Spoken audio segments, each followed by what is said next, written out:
In the previous lesson, we looked at levels as it related to an adjustment layer, and we looked at masks. Understand that relates to any adjustment that you do. Levels, curves, photo filter, doesn't matter. They all work and function the same way non-destructively. Let's create another levels adjustment. Let's talk a little bit more specifically about exactly what levels is and what it does. Let's go ahead and click right there and bring it out. What you are looking at right here is called a histogram. Now, a histogram is historical information on this image based on the brightness of the pixels. It's an X-ray. It's a fingerprint. No two images would ever have the same histogram. Now, it relates like this.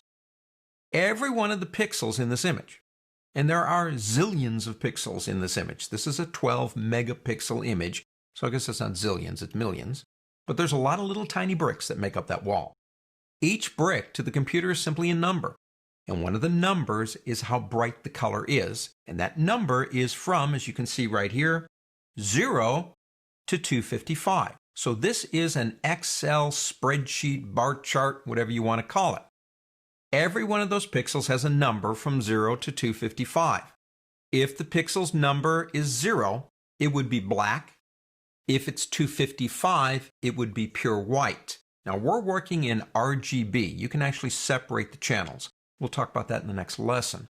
But while we're in RGB, you're kind of getting a sense of the brightness levels of the pixels and where they are. How many black going into the midtones, going into the lights. And it spikes out right here because of that. So you're looking at an image, and let's say this pixel right here that I'm pointing to, let's say that pixel is a 128. That would be a middle brightness pixel. That's exactly the middle between 0 and 255. What Photoshop does is it adds them all up and then gives me a bar of how many there are over here. So that, in a sense, is the fingerprint of the image. If we come to the sliders, we've got these three right up here. We can move the sliders in, and that will create a clip.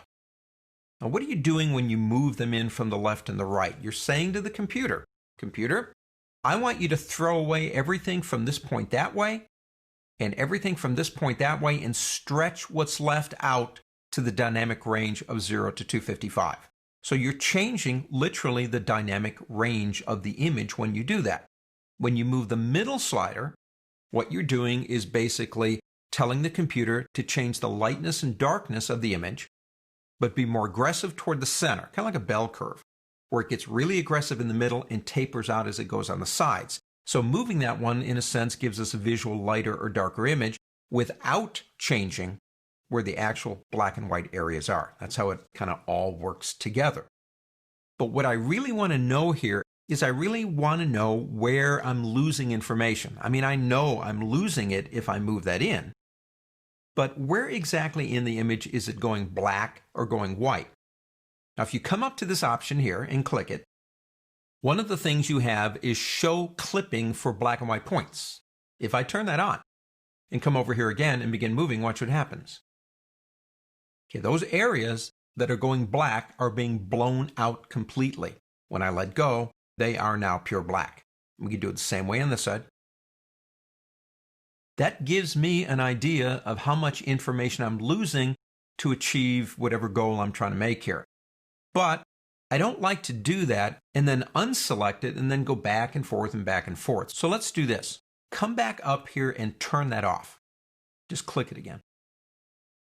While I'm moving this item right here, I want to see where the clip is. But I want to keep moving it and occasionally see the clip.